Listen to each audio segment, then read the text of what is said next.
What's up guys, Stark here. In today's character spotlight we are taking a look at Sasaki Kojirou, the legend himself. It's about time. I know all you guys have been asking a lot for this guy to be made into a video, and today I'm finally going to do it. So let's just jump right into it. His pictures are on the screen right now for you guys to see. He does have some really cool artwork.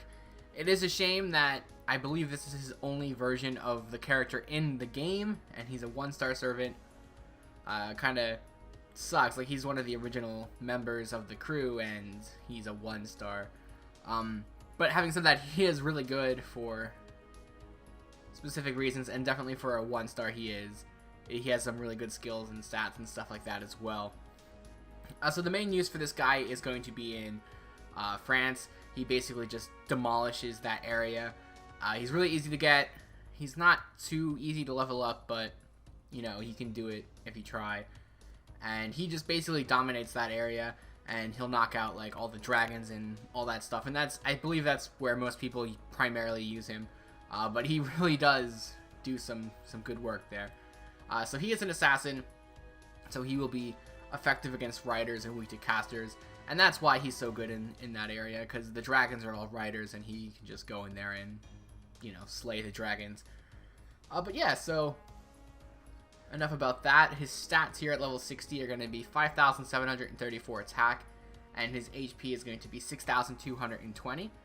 And then if you do grill him out and go all the way, you can get him up to 10,912 attack and 11,588 HP. So it's pretty good stats. I don't necessarily recommend it, because you're only going to really use him for France and those missions. But, you know, if you want to, you can definitely do that. He is pretty good for a 1-star. So yeah, it's definitely something worth considering. So moving on here to his skills. His first skill is going to be called Mind's Eye False A. And this will apply evasion for 1 turn and increase his critical strength for 3 turns. So this is only a self buff. Of course, most evasion skills I believe are only single target skills. But his critical strength increase goes from 20% at level 1 to 40% at level 10, which is really nice. His second skill is going to be Vitrify B+, and that will remove debuffs from himself and gain critical stars. So 5 stars at level 1, 15 stars at level 10, and this guy is essentially going to be massive on crit teams as well. So just keep that in mind as I go through his skills. You guys could probably figure that out, just because all of his skills basically deal with critical drop rates, damage, things like that. His final skill is called Knowledge of the Soa B, which applies sure hit for 3 turns and increases critical star drop rate for 3 turns, with 10% at level 1 and 30% at level 10. So there you go, you have all 3 different types of critical buffs. Each one of his skills does a different type of crit buff, which is really nice. And then he does apply sure hit as well, which basically ensures that his attacks will not miss.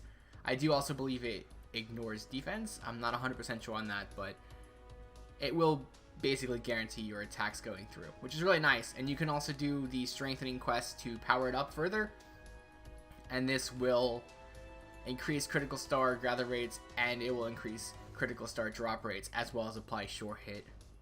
So it's, you know, a buffed up version of the skill. So yeah, it's really good. You get the gather rate as well, 200% at level 1, 500% at level 10. He's going to be a monster on crit teams, especially against riders. So moving on here to his passive is going to be called Presence of Concealment D, which increases critical star drop rate by 4%. Again, another crit skill for him to work with.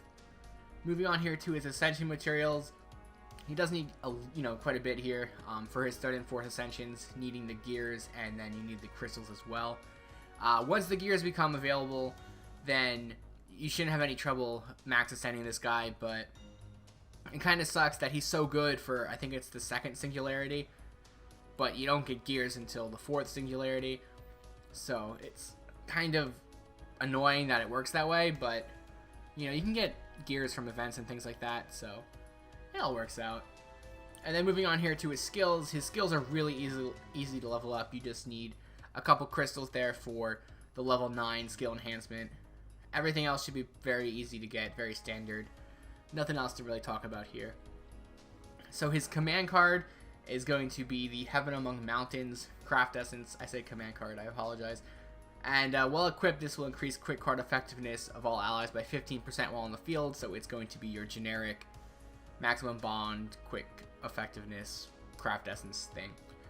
Probably not going to use it too often, if ever, but that's what it is, that's what it does.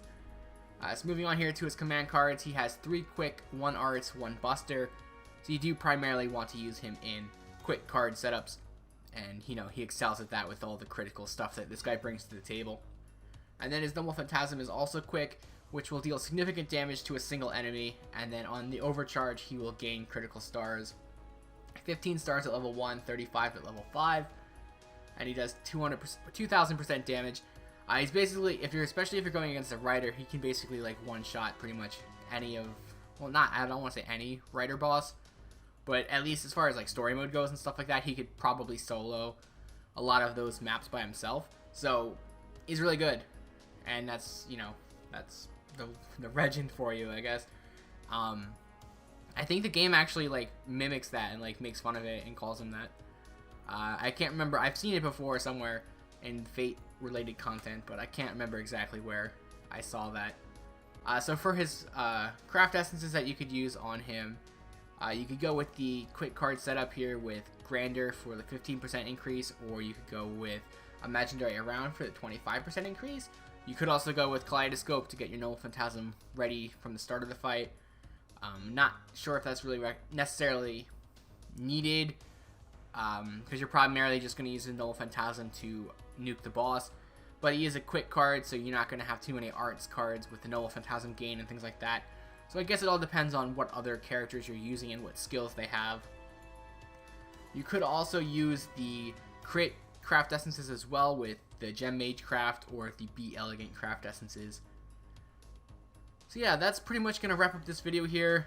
I'm going to leave you guys with his Noble Phantasm, and I will see you guys tomorrow. 遅いな危険ツバメ返し